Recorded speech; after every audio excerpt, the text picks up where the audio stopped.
NASCAR Cup Series Hall of Famer Mark Martin shared his thoughts regarding the race manipulation that Bubba Wallace participated in at Martinsville Speedway on Sunday night, declaring that what he saw from Bubba Wallace was indeed race manipulation.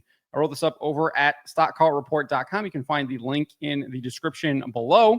I did a previous video covering Mark's thoughts on what happened with Chevy. He blasted Ross Chastain and Austin Dillon for having, quote, low integrity, for refusing to pass William Byron and thus ensuring he would lock himself into the championship 4 and race for the championship at Phoenix.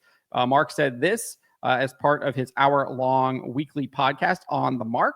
He said, so you're telling me that Chastain and Dillon are getting so much from Chevrolet that they are going to quit racing at the end of the race to help another Chevrolet? That has to be one thing, and it's low integrity.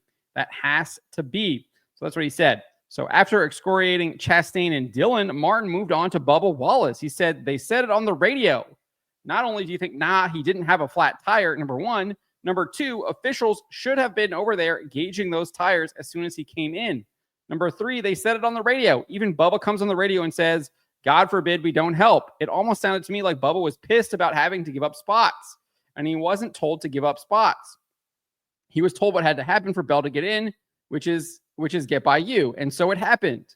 When asked if Wallace's actions were quantified as race manipulation, Mark said this, yes, in my book, it does. I think it does. And it 100% does. NASCAR did indeed penalize Bubba Wallace for it, and 2311 is not appealing the penalty. And we did get a report from Bob Pockris that they broke down Wallace's car.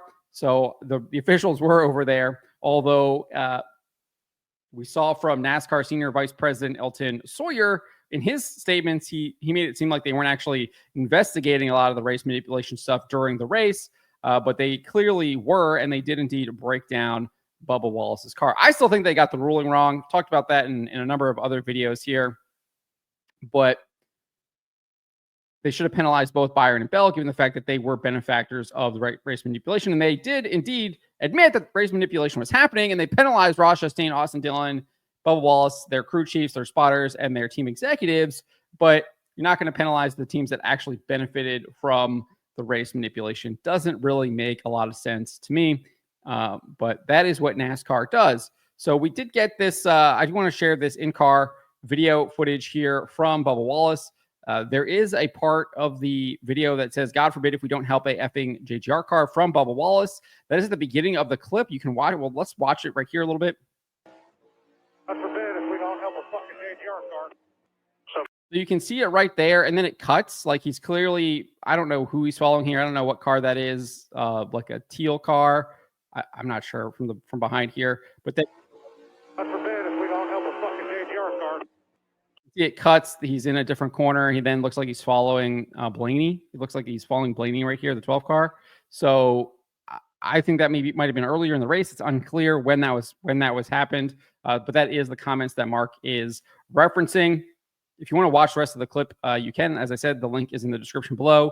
But following that edit, Wallace's team does give him instructions on where Bell is running and how far ahead he is of him. With 3 laps to go, Wallace radios into his team and says, I think I got a tire going down. And then he starts like riding the outside of the racing lane here and clearly decides to just tank the car, which we all saw happen on television if you happen to watch the race. And then Bell actually passes him and then loses it as he passes him, hits the wall, and then rides the wall, ends up losing I think it's Bowman actually moves past him. I don't think he lost a spot because Bowman was on the lead lap. Bell obviously a lap down and ends up losing a position, I guess, on the track, but was able to advance past Bubba Wallace still and claim that spot. But then NASCAR decided to penalize him during the race for a safety violation and sent him to the rear of all of the cars 1 lap down. Ended up finishing in, I think, 22nd position, allowing William Byron to advance. So Mark didn't really touch a lot on the Bubba Wallace thing here. I would assume that he probably thinks has very similar thoughts about tanking the race as he did with Chastain and Dillon, refusing to move forward.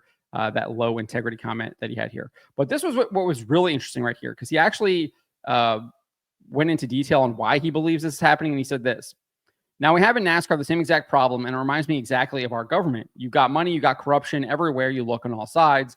And not all corruption. Some of it is just influence. You have big money donors. You have big pharma, for example, obviously referring to what's going on in the government. Well, here we've got manufacturers. We've got all these different special interest groups in people's ears, and you can't stop it now.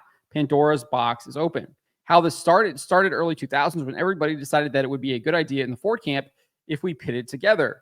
So we didn't say that we wouldn't run with someone else to try to win the race, but we said, look, when it comes for pit stops, when it comes time for gas, we're all going to come. Let's come at so-and-so lap. Then if you were a car that had great gas mileage and you could stretch it 2 or 3 more laps, you did, because if you did that the next time too, you could leave out a pit stop. In other words, it would help you to not be involved. But everybody who had nothing to lose could stick together and come out of the pits and draft together. That's where this all started. He then said, now, if Chevrolet or Ford never says a word to their teams, they still think they're supposed to do this, so you can't fix that. So I actually think you can fix it. I'm not as pessimistic as Mark here is on this. I do think that it's going to require significant penalties. I don't think that they did that. Mark does talk about how he was hoping that they would dole out really heavy penalties. I would wager that he probably agrees with me that the penalties that they wagered out were not significant enough. They basically gave the same penalty that they issued to Cole Custer. They just extended it to the team executives, suspending them for 1 race. I just don't think that is a harsh enough penalty to try to change these behaviors from happening.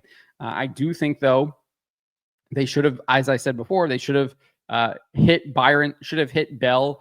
They could have even docked them for the next season. Honestly, that's what I'm thinking. Like, you start off in the hole next season. Potentially, you are maybe even suspended from you competing in the playoffs next season. That could have been something they could have looked at. I think they could have gone way, way harsher with the penalties that they gave. Instead, they gave some milquetoast $100,000 fine, 50-point driver points, 50 owner points, and then some race suspensions to crew chiefs, spotters, and team executives. Like, slap on the wrist. Like, are you kidding me? So they're getting way more money for being in the championship. Those Team Chevy guys are, and hopefully, Chastain and Dillon are getting some big paychecks too, or getting some reward for what they've done. I think it's disgusting, but if they are going to do something like that, like, hopefully they're getting hopefully they did it for some big reward, and it wasn't just for like loyalty to Chevrolet or something like that, because it is, like Mark says, low integrity. But I do think you can fix it. I think there are things that they could have done. Obviously, bigger fines, bigger penalties. I think that they obviously can just change the entire playoff system. I think that would change things about how they do it. They could also get rid of this car that they've got here, go back to manufacturers kind of building their cars. I think that could change a lot of things too. I think there's lots of things that they can change, that they can do to fix it. Obviously, I don't think it's going to be like a one-stop fixes all thing. I think it's going to be little tweaks here and there moving forward. Obviously, I think you could have some big swings as well. As I talked about, like changing the entire playoff system, I would say that's a big swing. Changing the car, I think that's a big swing. So there are things that they can do. I think they should just get back to kind of getting back to like more of like what we see in the Cars Tour or in the dirt late model scene, where you actually have like chassis builders and things like that, rather than this whole like rent a car basically, and there isn't a lot of tinkering, or at least it doesn't seem that way from my perspective, tinkering that they can do with these cars. But I'm kind of rambling here, but I do think there are things that they can do to fix it. Those are some of my suggestions. I'd love to see what you guys have, what kind of suggestions you guys think they can do to fix this stuff. Do you think they should fix it? Let me know in the comments below, and let me know what you think about what Mark had to say here regarding Bubba Wallace and regarding this whole issue that he points out here with the corruption, with the big money, etc. And if you can fix that problem, let me know in the comments below.